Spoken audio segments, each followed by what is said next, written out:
নমস্কার, আমি ডক্টর শতশ্রী ঘোষ। আজকে হচ্ছে 8th মে, আর আপনারা নিশ্চয়ই জানেন 8th মে হচ্ছে ওয়ার্ল্ড থ্যালাসেমিয়া ডে। তাই আমি ভাবলাম আজকে আপনাদের সাথে একটু থ্যালাসেমিয়া নিয়ে আলোচনা করা যাক। থ্যালাসেমিয়া কি, কেন হয়, এই সমস্ত বিষয় নিয়ে একটু আলোচনা করা যাক। আগে আমি একটা ভিডিওতে আপনাদের সাথে আলোচনা করেছিলাম থ্যালাসেমিয়া নিয়ে সংক্ষেপে, ম্যারেজ প্রোফাইল টেস্ট নিয়ে, বিয়ের আগে কি ব্লাড টেস্ট করা উচিত এই নিয়ে। সেখানে আমি সংক্ষেপে আপনাদের সাথে থ্যালাসেমিয়া নিয়ে আলোচনা করেছিলাম। তাই আজকে আবার শুধু থ্যালাসেমিয়া নিয়ে আলোচনা করি। জানেন তো, থ্যালাসেমিয়াটা একটা হচ্ছে মানে রক্তের রোগ, ব্লাড ডিসঅর্ডার যদি আমরা বলি। কি এই রোগটা কিন্তু আমাদের বংশগত, মানে একটা জিন থেকে আরেকটা জিনে ট্রান্সমিশন হয়। এবার সেটা কিন্তু ডিপেন্ড করে ট্রান্সমিশনটা মানে কতটা আপনার ওপর এফেক্ট করে। ধরুন আপনার পরিবারে কারুর থ্যালাসেমিয়া মেজর কি মাইনর, কতটা কি আছে, এই সমস্ত বিষয়ের ওপর নির্ভর করে। আমি এই বিষয়টা একদিন আপনাদের সাথে আলোচনা করেছিলাম। যাই হোক, থ্যালাসেমিয়াটা সাধারণত একটা ব্লাড ডিসঅর্ডার, যেটা মানে বংশের মধ্যে দিয়ে ট্রান্সফার হয়। এটা কী হয়, একটা আমাদের শরীরে অ্যাবনর্মাল হিমোগ্লোবিন চেনের প্রোডাকশন হয়। জানেন তো, হিমোগ্লোবিনে আমাদের যে হিমোগ্লোবিন চেনটা আছে, শরীরের যে হিমোগ্লোবিন আছে, সেটাতে সাধারণত দুটো প্রোটিন থাকে। একটা হচ্ছে আলফা গ্লোবিন আর একটা হচ্ছে বিটা গ্লোবিন। এবার থ্যালাসেমিয়াটা কখন হয়, যে মানে এই প্রোটিনগুলোর প্রোডাকশানে যখন কোনো এই আলফা গ্লোবিন বা বিটা গ্লোবিনের প্রোডাকশানে যখন কোনো ডিফেক্টস আছে, তখন থ্যালাসেমিয়াটা হয়। এবার যেমন ধরুন আলফা থ্যালাসেমিয়া আর বিটা থ্যালাসেমিয়া, দুটো রকমের আমাদের থ্যালাসেমিয়া হয়। আলফা থ্যালাসেমিয়াটা কি, ধরুন আলফা গ্লোবিন প্রোটিনে যদি কোনো মিসিং থাকে বা অ্যাবসেন্ট থাকে। বিটাটাই কি, বা বিটা গ্লোবিন যেটা চেনটার কোনো মানে মিসিং থাকে। এবার আসি যেটা কথা, alpha thalassemia major. Alpha thalassemia মেজরটা কি হচ্ছে, মানে যদি এই চেনটার যে সিনথেসিস বা মানে যেটা চেঞ্জেস আসে আলফা চেন, এই চেনটার যে সিনথেসিসে যদি কোনো সিভিয়ার ডিপ্রেশন আসে, এইটা খুবই মানে কি বলবো, একটু খুবই মানে হলে পেশেন্টকে ঠিক করা খুবই মুশকিল হয়ে দাঁড়ায়। আর আলফা থ্যালাসেমিয়া মাইনরে কিন্তু সেরকম কোনো সিমটমসও আসে না। এখানেও ওই একই কথা, যে চেনটার মানে এর কোনো সেরকম সিমটমসও থাকে না, আর রিডাকশান হয়, যে চেনটার যে সিনথেসিসটা তার একটু কমে যায়। বিটা থ্যালাসেমিয়া মেজর বা মাইনর বলতে গিয়ে যেটা বলবো, আলফা থ্যালাসেমিয়া মেজর যতটা আমাদের কাছে ক্ষতিকারক, বিটা থ্যালাসেমিয়া মেজর কী হয় বলুন তো, এই চেনটা রিপ্লেসিং হয়ে যায় গামা আর ডেল্টা দিয়ে। বা এই সময় কি হয়, বিটা থ্যালাসেমিয়া মেজর নিয়ে আমি আরও ডিটেলসে আলোচনা করছি। ধরুন এটা আমাদের HbF বা HbA2 এগুলোও কিন্তু মানে পাওয়া যায়, কিন্তু এই সময় কি হয়, আমাদের বোন ম্যারোটা, অ্যাক্টিভ বোন ম্যারোটা খুব বেশি হয়ে যায়। ধরুন আপনাদের কোনো একজন বাচ্চার বিটা থ্যালাসেমিয়া মেজর আছে, কি করবেন, কি করে দেখে বুঝবেন?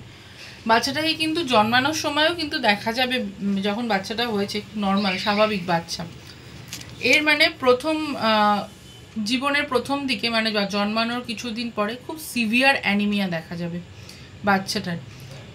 এইবার মানে আসল সিমটমসগুলো আসবে কখন বলুন তো, যখন বাচ্চাটার 6 মাস বয়স হবে। বাচ্চাটার 6 মাস বয়সের সময়, কেন বলুন তো, 6 মাস বয়সের পরেই হিমোগ্লোবিন সিনথেসিসটা সুইচ ওভার হয়ে যায় HbF আর HbA2। এই জন্য 6 মাস পরে তার হিমোগ্লোবিন সিনথেসিসটা যখন চেঞ্জ হতে থাকে, তখনও তার মধ্যে কিন্তু সিমটমসগুলো আস্তে আস্তে আসতে থাকে। কি হয়, অ্যানিমিয়াটা আস্তে আস্তে তৈরি হয়, মানে অ্যানিমিয়াটা খুবই সিভিয়ার হয়।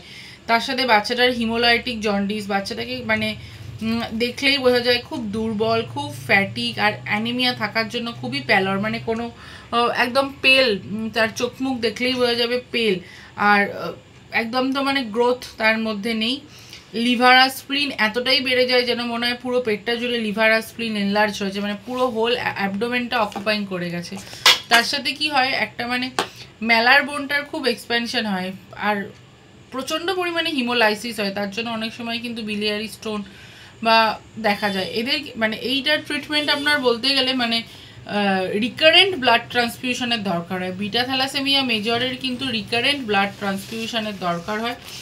এবার রিকারেন্ট ব্লাড ট্রান্সফিউশন থেকে মানে অনেক সময় কিন্তু অতবার ব্লাড ট্রান্সফিউশন করার জন্য অনেক সময় আমরা স্কিনের মধ্যে দেখতে পারি হিমোসিড্রোসিস ডেভেলপ হয়ে যায়, মানে স্পট এসে যায় বারবার ব্লাড ট্রান্সফিউশন করার জন্য। এবার আসি থ্যালাসেমিয়া থেকে বাঁচতে গেলে কি করব। যদি আপনার মধ্যে থ্যালাসেমিয়া আছে বা আপনি থ্যালাসেমিয়া ধারক বা বাহক হন, তাহলে কিন্তু মানে একটা টেস্ট করান বিয়ের আগে বা এমনি যে কোনো সময় থ্যালাসেমিয়ার টেস্ট করান, দেখুন আপনি থ্যালাসেমিয়া মেজর না মাইনর।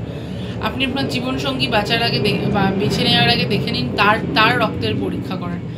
এই জিনিসটা কিন্তু খুবই দরকার। এই জন্য বিয়ের আগে কিন্তু এখন রক্ত পরীক্ষা খুবই প্রয়োজনীয়। এবার আসি ব্লাড টেস্ট। কি ব্লাড টেস্টে কি ধরা পড়ে? যদি আপনার মধ্যে আলফা থ্যালাসেমিয়া থাকে, আমরা হয়তো অনেকে ব্লাড টেস্ট করি, এখন সিবিসি করলে আমাদের কিন্তু একটা আছে এমসিভি ভ্যালু দেখা যায়। আমরা জিনিসগুলোকে অতটা লক্ষ্য করি না, তো এমসিভি ভ্যালুটা কিন্তু আলফা থ্যালাসেমিয়াতে মোটে 60 to 75 এরকমের মধ্যেই থাকবে।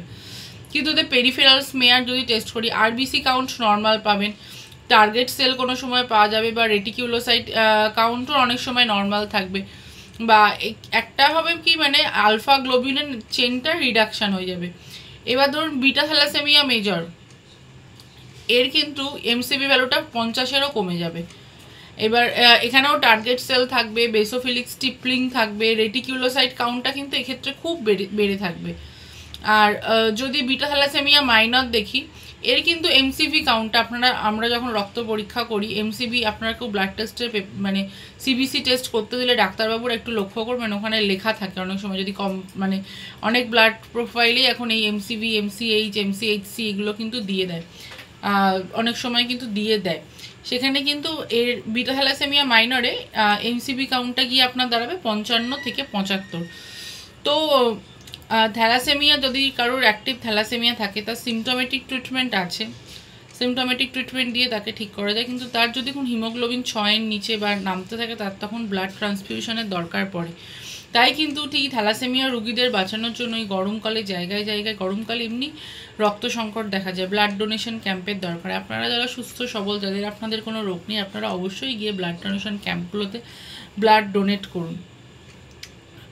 এবার অনেক সময় আয়রন অ্যাবজর্পশন দেখা যায়, কিন্তু আয়রন অ্যাবজর্পশন মানে আয়রন অ্যাবজর্পশন থেরাপি বা আয়রন দেওয়া দরকার পড়ে, এই সময় কিন্তু আয়রন অ্যাবজর্পশনটা খুব বেড়ে যায়। অনেক সময় আয়রন চিলেশন থেরাপি বলেও একটা থেরাপি দরকার পড়ে, মানে অনেক রকম সমস্যা এই ধরনের মানুষদের দরকার পড়ে। তাই ব্লাড ট্রান্সফিউশন তো হয়। কোনো জিনিসটা নিয়ে আবারও বলবো, ঘাবড়াবেন না। হ্যাঁ, থ্যালাসেমিয়া রোগটা খুব কঠিন রোগ, খুবই মানে কঠিন রোগ, তাই আগে থেকে এটাকে প্রিভেনশন করার চেষ্টা করুন। আপনার বংশে কার আছে আপনি তো জানেন না, আপনার মধ্যে যদি এটা বংশগতভাবে মানে চলে এসে থাকে, আপনি আগেই রোগটিকে টেস্টের মধ্যে শনাক্ত করুন, যে কোনো নিকটবর্তী ব্লাড টেস্টের মাধ্যমে এই রোগটিকে শনাক্ত করুন। তাহলে দেখবেন তাহলে আপনার থেকে আপনার পরবর্তী জেনারেশনের রোগটা কিন্তু তাহলে ছড়াবে না। সবাই ভালো থাকবেন, সুস্থ থাকবেন। এই বিষয়ে আরও অনেক ডিটেলসে জানার জন্য আমাকে কমেন্টস করতে পারেন বা আমাকে লিখে পাঠাতে পারেন, আমি অবশ্যই উত্তর দিয়ে দেবো। নমস্কার।